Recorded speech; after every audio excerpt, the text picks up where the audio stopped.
Hola, Domi, ¿cómo estás? Estamos aquí, queridos amigos, en nuestro Zoom Ecuador-Australia, este Zoom transoceánico que nos permite entender la situación a los dos lados del Océano Pacífico.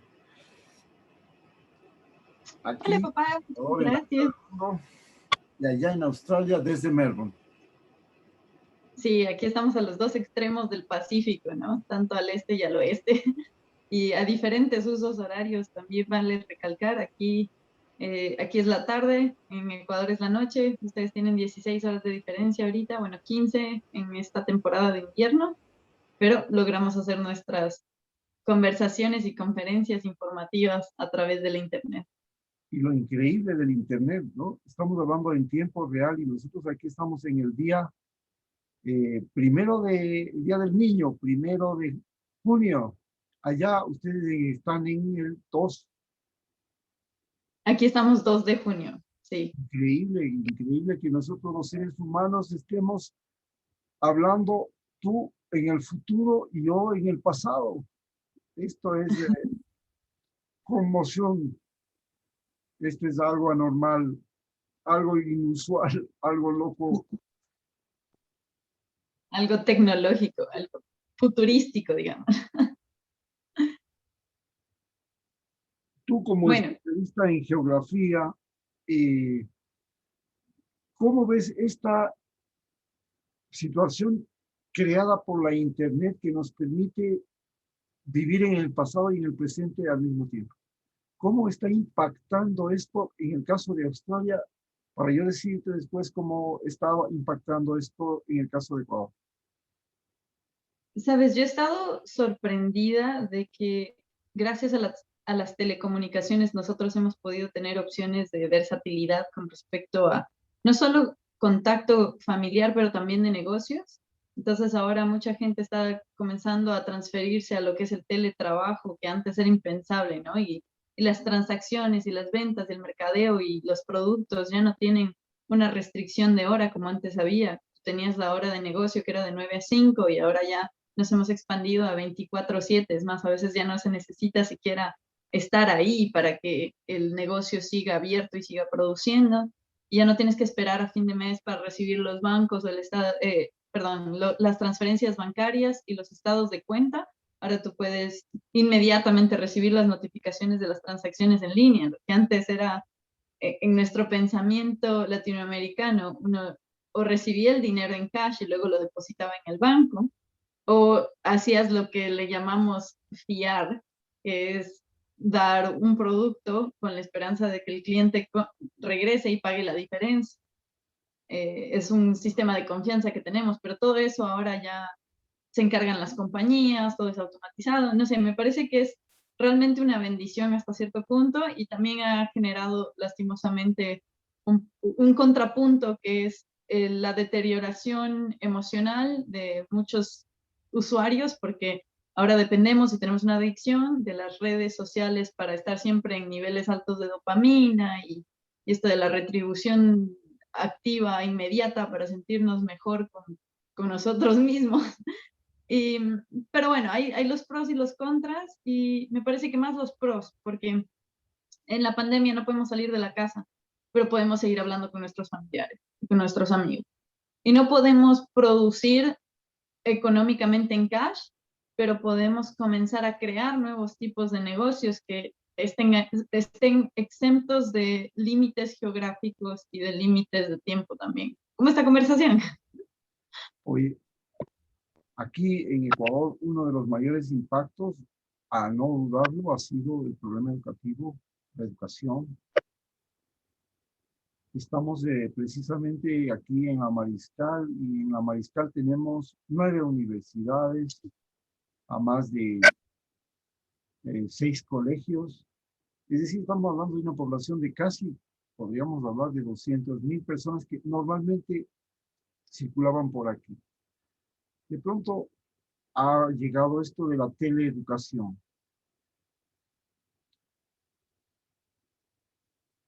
La teleeducación en Australia, ¿cuál ha sido el beneficio o el perjuicio? Porque en Estados Unidos están locos por querer volver a la educación en las aulas, y acá nosotros estamos en la duda de qué es mejor,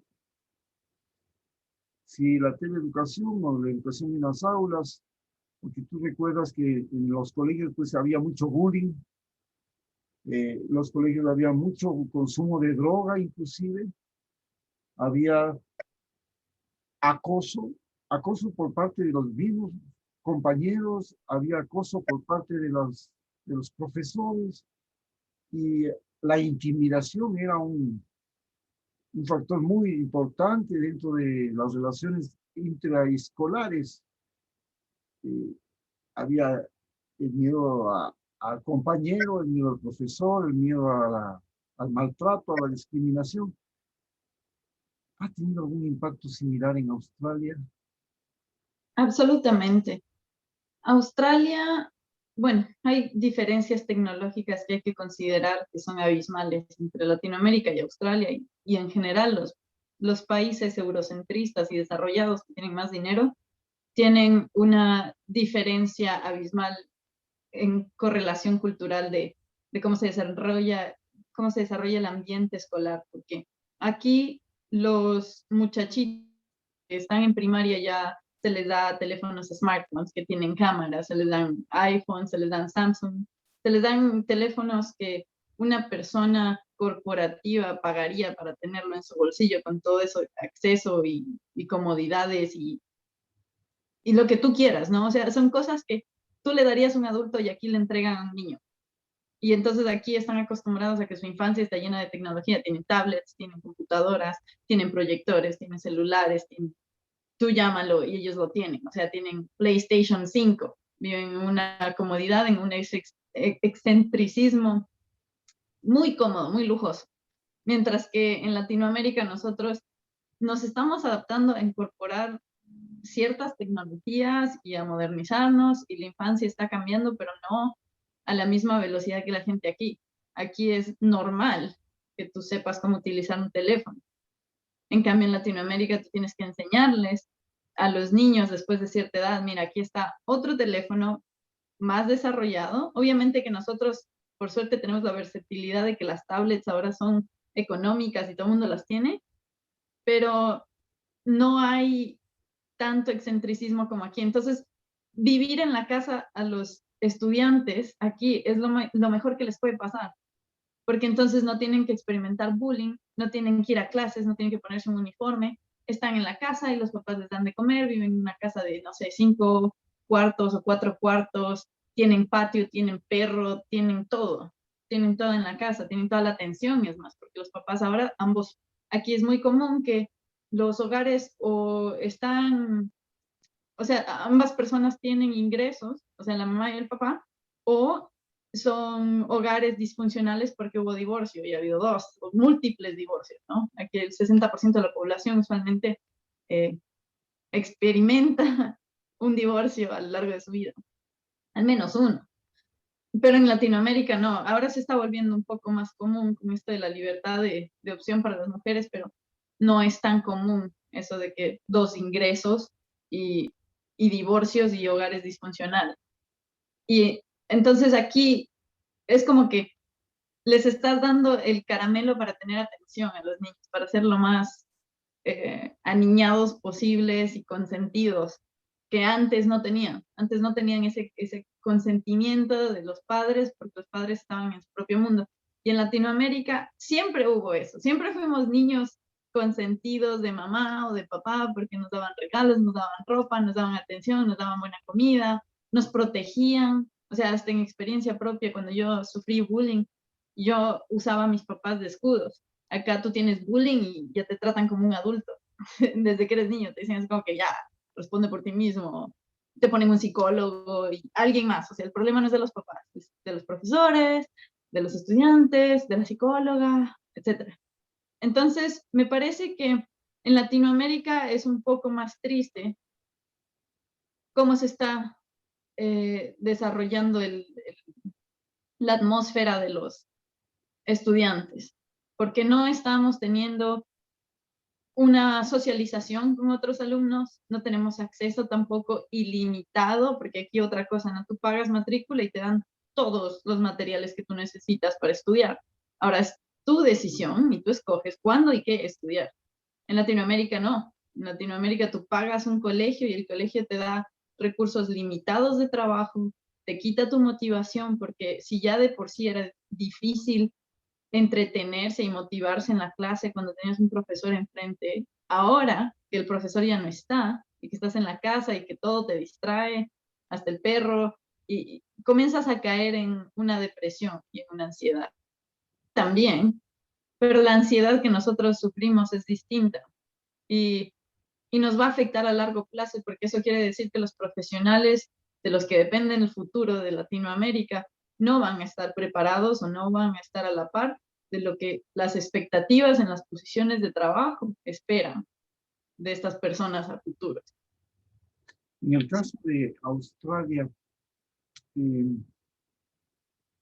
la pandemia ha producido algún shock económico y algún shock eh, humanitario como hemos sufrido aquí en Ecuador, que desde el punto de vista humanitario nosotros no podemos salir. Hemos sentido terrible miedo de salir a la calle. Nos han dicho que afuera está el COVID y que el COVID es lo peor del mundo y que si caes con COVID tienes que ir al hospital. Y si ya caes en el hospital, posiblemente no sales con vida, que ese es el paradigma, ese es el impacto. Entonces, que tienes que usar 2 mascarillas, que tienes que ver el mundo detrás del vídeo, de la pantalla, del vídeo de la casa, que no hay como, que tienes que tener miedo hasta para subir en el ascensor del edificio. Y ese mismo shock de la cuarentena, del distanciamiento social, se ha vivido en Australia. Sí. Bueno, cada estado aquí es del porte de un país, porque Australia es un continente y es de la talla de Europa. Entonces, aquí el gobierno federado da autoridad a cada estado a que se maneje y se gobierne por su cuenta. Entonces, cada estado tiene diferentes reglas. Nueva Gales del Sur no ha tenido reglas de confinamiento tan severas como las ha tenido el estado de Victoria. Pero en general, Australia se ha cerrado sus bordes porque tienen una obsesión de que apenas entre alguien enfermo, hay un racismo y un nacionalismo que se ha desarrollado con todo esto y es muy feo porque nos ha costado a los extranjeros nuestra vida, nuestra economía y nuestra psicología, nuestra salud psicológica. Y eso ha sido causa de los medios de comunicación que son fatalistas con relación a esto del COVID, porque el desarrollo económico es lo más importante, entonces la salud del país está determinada por los números y producción económica más que la salud de la gente. Porque aquí en Australia, en toda la pandemia, hubieron 20,000 casos y murieron 1,000 personas. En toda la pandemia, 1 año y medio. Y eso se controló desde el inicio. Entonces hubieron 6 meses en la que todos los estados de Australia tuvieron las mismas reglas y se abrieron y había turismo y la gente no tenía ni que ponerse máscara. Era un paraíso. Mientras el resto del mundo se estaba cayendo a pedazos, aquí hubo un tiempo en el que hubo relajación. Y entonces la gente, obviamente los que como nosotros tenemos familiares en el extranjero, queremos traer a nuestras familias aquí, te ponen un montón de impedimentos y de cierta forma odio decirlo que tienen razón hasta cierto punto. Por cercanía geográfica, India es lo más cercano a Australia y la mayoría de gente que está viviendo ahora como residente permanente o naturalizados a australianos son hindúes. Entonces, claro, tú tienes una población de cerca de 200,000 hindúes viviendo en Australia ahorita y cuyas familias están sufriendo lo terrible que está pasando en India ahorita con la nueva cepa y con el hongo negro. Y tratan de reunificar a su familia y traerla acá, donde es un paraíso. Y el gobierno al principio dijo, no, no vamos a dejarlos. Luego los dejaron traer y apenas vinieron, comenzó la pandemia. Fue el motivo que utilizó la ultraderecha para decir nosotros teníamos razón. y fue pésimo que la coincidencia haya pasado, pero es que también el sistema de seguridad de cuarentena que establecieron aquí fue pésimo, fue fallido. Es algo así como lo que pasó en Latinoamérica. Esos niveles de confinamiento que no son reforzados por un sistema o por una autoridad que tenga mano dura, hacen que el sistema tenga falencias y en esas falencias basta con que uno falle para que afecte a todos. Es el mal de que por uno pagan todos. Y entonces aquí pasó lo mismo. Y ahora estamos de vuelta al confinamiento extremo por pésimas decisiones gubernamentales. La economía en una semana perdió $1.000 millones, para que tengas más o menos una idea de la producción, y van a extender otra semana más. Y el problema es que como este incidente de traer a otra gente de afuera acá hizo que se desarrollaran otras cepas y demostró también las falencias del gobierno con respecto a las vacunas, porque aquí se están vacunando 20,000 personas por día, pero la población son 22 millones. Eso, o sea, el 2% de la población está vacunada ahorita. Va a tomar, Terrible, va a tomar muy mal. muchísimo tiempo antes que Australia pueda igualar a Estados Unidos o igualar a Latinoamérica. Mira, Chile ya tiene más del 50% de la población vacunada. Y Estados Unidos también. Y yo no sé por qué Australia, con todo el dinero que maneja, Compró es 3 veces más de lo que necesitaba en vacunas, ¿no? Está sobresaturado de vacunas. millones de vacunas. Déjame ver si es que no estoy equivocada con los números. Pidieron 400 millones de vacunas y están quedándose atrás con todo esto. Y acapararon más, porque 10 países acapararon el 75% de las vacunas del mundo. Entre esos estaba Australia. Sí, y el problema de todo esto es que cuando la vacunación, nosotros habíamos conversado justo antes de por qué Melbourne está, o Australia está sufriendo una crisis con esto de la nueva cepa hindú. Si se suponía que los trabajadores de primera línea habían sido vacunados en marzo, y resulta que no, que las vacunas no eran obligatorias, eran opcionales. Es más, toda la población de Australia puede optar por tener una vacuna o no. O sea, se respeta tu libertad de expresión, pero tu libertad de expresión está poniendo en juego la salud del resto de la población, porque basta con que uno no se haya vacunado para que el virus se altere en ARN y en ADN y la vaina se muta y de nada sirvieron los millones de dólares y todas las vacunas que se compraron. En el caso de Australia, los australianos eran los grandes viajeros del planeta. Se perdían hasta por año, 1 año, 2 años, viajando alrededor del mundo. Todo australiano podía contar el número de países que había visitado, el número de lugares que había visitado. Tenía un árbol enorme de medio planeta Tierra en su casa, fotografiado por él personalmente. Hoy, los australianos están con la misma psicología de salir, o dijeron, no, este es nuestro mundo, estamos seguros de aquí, y mejor no nos movemos a ninguna parte. Bueno, eso es prácticamente lo que están pensando. Australia y Nueva Zelanda es eso, es como nosotros podemos sobrevivir por nuestra cuenta y ya veremos, pero el crecimiento económico y la deuda externa que Australia está adquiriendo no muestran lo mismo. Se dice que en 20 o 30 años plazo, como la población y la demografía no está creciendo a los índices que estaban esperando, va a haber cerca de una persona por abuelo pagando los subsidios. Y hasta ahorita, Australia y Canadá tienen cerca de 7 personas, o sea, hay 7 jóvenes cubriendo un veterano en sus retiros, en sus costos médicos, en todo. 7 versus 1. Ese es como quien dice el margen perfecto. De pronto ya dicen que para el 2050 van a estar 4 por 1. Ya no es posible tener seguro. Y para el 2100 va a ser 1, 1 o 2, 1, o sea, 1.5 por 1. Es, Y, por ejemplo, no ha causado ninguna conmoción el hecho de que China, el día de ayer, ya permite a las mujeres tener 3 hijos. sí, aquí no. Aquí Australia y Nueva Zelanda se están uniendo para irse a una guerra en contra de China.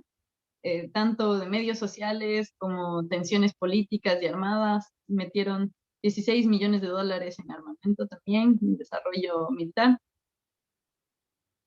La cosa no va muy bien con respecto a la política de Australia, pero obviamente tenemos que también enfocarnos en Latinoamérica, ¿no? Y la razón por la que yo menciono Latinoamérica es porque eso, estudiar cómo la gobernabilidad de Australia, de Estados Unidos y de Latinoamérica se está manejando, te demuestra que no necesitas ser un país rico para ser exitoso.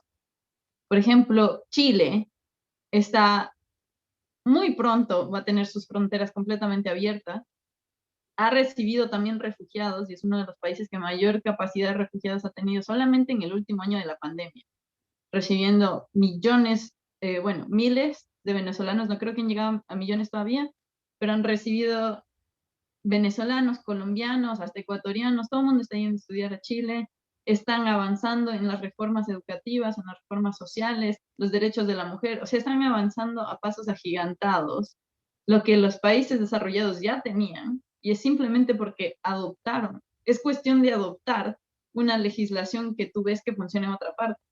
No necesita mayor ciencia que decir, esto funciona, y mira cómo la gente, por ejemplo, en el lado de las mujeres, ¿cierto? En el lado laboral y de salario básico unificado, llamámoslo, para hombres y mujeres. Eso te garantiza que tú tienes mayor labor, más trabajadores, y las mujeres van a estar más satisfechas y más motivadas a también participar dentro del sector empresarial, tanto privado y público, y producir. Y entonces tienes el doble de producción, más retribución social y más igualdad. Y beneficia hombres, mujeres, niños, abuelos, gobiernos, sector privado, tú llámala. Y es simplemente replicar los que empiezan en Europa. Prácticamente los seguros, si la mujer no se convierte en un trabajador que tenga los mismos salarios y los mismos derechos que los hombres, la seguridad social también va a ser imposible, porque si en un momento determinado la seguridad social tuviera que depender solo de los hombres, no sería posible. Y a la medida de la que la población está cayendo, y como tú ves, hay esto de que los millennials y la conciencia ecológica y que el crecimiento poblacional desproporcionado y la pobreza, todo eso está cayendo en las nuevas generaciones, mi generación. Y nosotros tomamos decisiones en las que no queremos reproducirnos.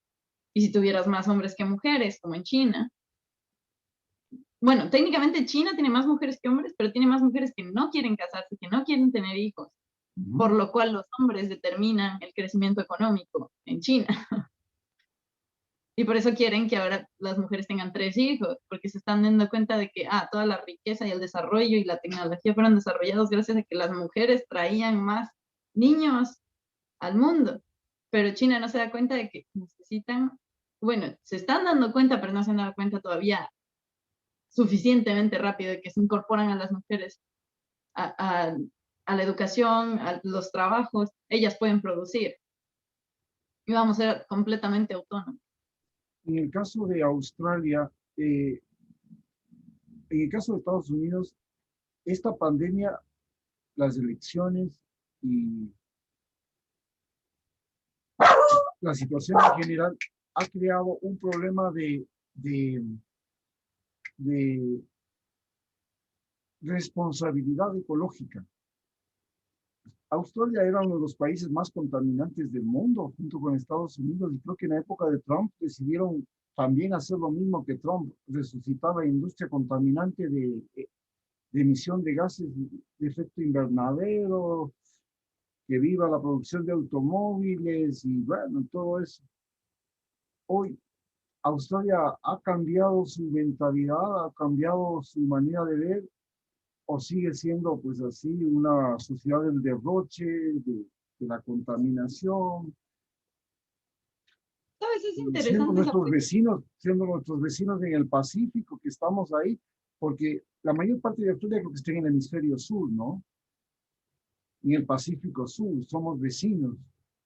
La pregunta aquí es, ¿y Australia, siendo nuestros vecinos y todo, y corresponsables de lo que pasa en el Océano Pacífico, ¿Ha tomado algún caso, ha tomado conciencia de eso? Le vale un comino todavía. A ciencia cierta, les vale un comino. Te lo digo así como geógrafa ambiental. Te lo digo con bases y con estudio. La forma más evidente de ver que les vale un coño de su madre, perdón que lo diga así, un coño de su madre lo del ambiente, es que la gente promueve conciencia ambiental y ponen sus posts y sus historias y toda la vaina en las redes sociales, en el Instagram, en el Facebook, en el TikTok, en el, tú llámalo, Snapchat y todas esas vainas, todas esas redes sociales han hecho que la gente solamente quiera hacer la novelería de que mírame, yo soy eco-friendly, mírame, está muy bien. ¿Por qué? Porque llama la atención y estamos creando conciencia. Ahora, de crear conciencia es algo así como cuando hablábamos de la esclavitud laboral. Sabían que comprar Nike y Adidas producía esclavos y gente que les pagan muy mal o que no les pagan en Tailandia, en Indonesia y en China. Y sin embargo, la gente seguía yendo a comprar sus Nike una y otra vez. Y es lo mismo que está pasando ahorita con la ecología. Dicen, ah, sí, ay, pobrecita la Amazonía se está quemando, la están talando, se está extinguiendo, ay, qué pena, vamos a compartir esto. Pero enseguida van a comprar una casa de donde compran muebles y no saben de dónde viene la madera de sus muebles o de su construcción, o de sus cajones, o de sus armadores, o de su papel. Aquí la gente no recicla el papel mucho. Usan papel higiénico que está hecho de árboles, hasta más no poder. Usan cantidades exorbitantes de papel higiénico, de papel de cocina, de papeles normales, físicos. Desechan plásticos, generan desechos residuales de comida, orgánicos, que no los tratan y no los usan para abono ni para nada. Entonces, o sea, con decirte que un australiano puede contaminar 6 veces lo que una persona en India o en China puede contaminar. Te dice el excentricismo, te dice que solamente están promoviendo la conciencia, pero no están actuando, no están cambiando sus normas, sus prácticas, no están siendo, o sea, promueven una cosa, pero no la practican. Como dice, se diría que viven una hipocresía ecológica. Sí, es más para quitarse la culpa de encima, ¿ya? Se sienten culpables de que están gastando, pero de todas formas van y apenas sale el nuevo iPhone, van y lo compran. Y no se dan cuenta que ir a comprar el nuevo iPhone ha sido explotación minera, explotación laboral, eh, evasión de impuestos por tráfico de minería, y etcétera, etcétera. O sea, pues tú puedes hablar de un sinfín de problemas que está generando ese mínimo producto, esa unidad que tú estás comprando, pero no están haciendo lo que le llaman éticamente correcto. Y el marketing hoy en día te dice, ven, compra estos productos éticos, pero de éticos no tienen nada. Nadie está parando a decir, a ver, muéstrame que de verdad esto es ético. Los australianos son personas sensibles a lo que serían estos horribles incendios que ahora afectan a California, a la Amazonía y que están aumentando los gases de efecto invernadero, multiplicando la extinción de manera extraordinaria, a pesar de que Australia es uno de los países que padece históricamente de esto. ¿Ha tenido, se sienten los australianos sensibles a los incendios o no? Sí, pero tienen mecanismos de adaptación. Una de las cosas por las cuales los australianos son conocidos es porque tienen leyes para todo. Cualquier cosa que pase, cualquier incidente, es una excusa suficiente para que eso no vuelva a suceder. Entonces, si hubo quema forestal que se salió de control, y obviamente no te dicen cuáles fueron las causas, te dicen, bueno, te dicen causas naturales, porque Australia es un ambiente, un ecosistema que necesita fuego para que las semillas puedan germinar y expandir, ¿no? Las plantas, es la forma de reproducción. Es algo así como necesitas un punto de ebullición del agua para que se evapore. Lo mismo necesitan estas plantas para poder comenzar a germinar. El problema es que Australia tiene un miti-miti en eso, una mitad-mitad. Lo hacen forzadamente, con intervención humana, y también lo hacen natural. Y el problema es que cuando los humanos interfieren, en cierto control y no se lo hace a etapa correcta. O sea, por ejemplo, en noviembre deben hacer las quemas de sembríos, digamos. Si en noviembre no lo hicieron, para diciembre se vienen las quemas naturales y encima se vienen las quemas atrasadas de los humanos. Y lo que eso hace es que la volatilidad de las partículas que están ya con cenizas, con fuego y todo está, considera que Australia es un lugar que no tiene mucha humedad, entonces todo es seco. Tú lanzas una pequeña ceniza que todavía tiene un poco de fuego y eso se enciende al rato. Y hay muchísimo viento porque es planicie. Entonces, si no haces las cosas correctas al tiempo debido, con las condiciones climáticas adecuadas, todo se sale de control. Y eso es exactamente lo que les pasó hace 2 años y es lo que probablemente les va a pasar al final de este año si es que la gente no toma conciencia de la gobernabilidad que necesitan hacer a tiempo correcto. Pero por eso ellos hicieron legislaciones muy, muy estrictas ahora. Australia es el continente más seco del mundo, ¿no? Y también es un continente que tiene los seres humanos más antiguos del mundo que permanecen con su patrón genético y su patrón cultural desde hace 50.000 años. Eso es considerado por los australianos algo valioso, o mejor lo eliminamos para que todo sea bonito y sea blanco. ¿Cómo se ve ahora esa situación? Porque el mundo entero se está dando cuenta de que tener indígenas, tener una cultura indígena que ha sobrevivido miles de años, ha sido algo muy valioso. En el caso de América Latina y en el caso de Chile, por primera vez les han permitido tener gobernaciones, van a hacer una constitución multicultural, lo mismo que en Bolivia. En Perú, las elecciones, prácticamente un profesor indígena tiene todas las posibilidades de ganar.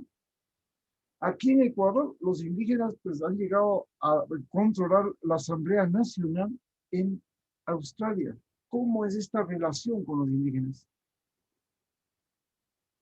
Eh, Eso es otra, así como la conciencia ambiental, tienen leyes para proteger a la naturaleza, tienen la intención de hacerlo, pero no tienen la práctica de hacerlo. Entonces los indígenas australianos son aún más discriminados que los de Ecuador, por decírtelo así. En Ecuador tú vas a ver muchísimos más indígenas con cargos públicos de gobierno y con más acción. Podrán ser discriminados socialmente y no hay leyes, o sea, hay leyes de inclusión social y cultural, pero no como aquí. Aquí ya por poco y les regalan casa y les regalan carro y les regalan todo, pero a niveles o sea, de diplomático internacional. Y sin embargo, no hay la cantidad, o sea, por decirte, si la fuerza laboral estuviera representada por blancos, fueran el 90% blancos, el 5% extranjeros y el otro 5% indígenas o mestizos, entre comillas. Pero el 5% versus el 90% es mínimo. Los indígenas de Australia, que tienen 50.000 años de historia, eh, en algún momento de, eh, por ejemplo, ahorita hay un tremendo escándalo porque se descubrió en una escuela de Canadá el cadáver de 215 niños y se han seguido descubriendo cadáveres de niños indígenas canadienses que eran llevados a unas escuelas de reeducación para después incluirlos en la sociedad canadiense. Y esto fue hasta los años, esta escuela que le he encontrado, la eliminaron en 1978, pero esta política de llevar a los niños a ciertas escuelas de reeducación a los indígenas, ¿no? O de adaptación, unas especies de hogares infantiles, de escuelas, colegios, exclusivamente para ellos, ha sido igual en Australia. ¿Y hasta cuándo? Fue hasta recién, hasta hace tal vez 20 años, 30 años. Australia históricamente ha hecho eso. El mercado de Australia fue construido encima de un cementerio o sea, un cementerio de valor espiritual para las comunidades indígenas. Y lo único que lo conmemora es una piedra chiquita que dice, aquí se enterraron a tantos miles de personas, esto era de los indígenas, pero es un mercado, así un mercado cochinísimo. Pero ya, o sea, Australia, los ingleses en general tuvieron una reputación en la que pasaban por encima de las otras culturas y los humillaban y para demostrar su poder, pues se establecían encima de los lugares que se respetaban y eso ha sido la colonia en sí en todas partes del mundo.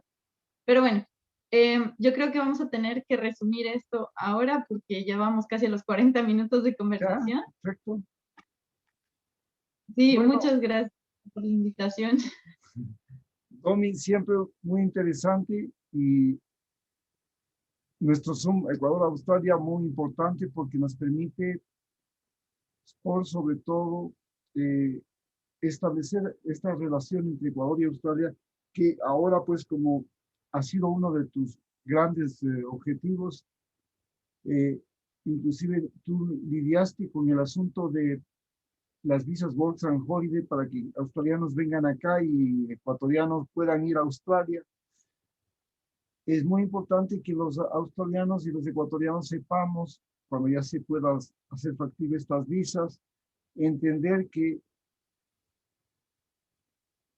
a qué mundo vamos a llegar. Si algún ecuatoriano llega a Australia, tiene que saber porque posiblemente piensa que es lo mismo que ir a Estados Unidos y posiblemente no es así. Y algún australiano va a pensar que si viene acá a América Latina, pues a lo mejor es, como dice, a las islas Fiji o alguna isla de Oceanía, que también hay indígenas, que los indígenas tienen una conducta así como se tiene en Oceanía. Quizás de eso podemos hablar en la próxima charla. Y un beso muy Absolutamente. grande. Nos volvemos a ver. Que nos sintonizan. Un saludo, papá, y estamos en contacto para la próxima edición. Muchas gracias. Chao. Bien.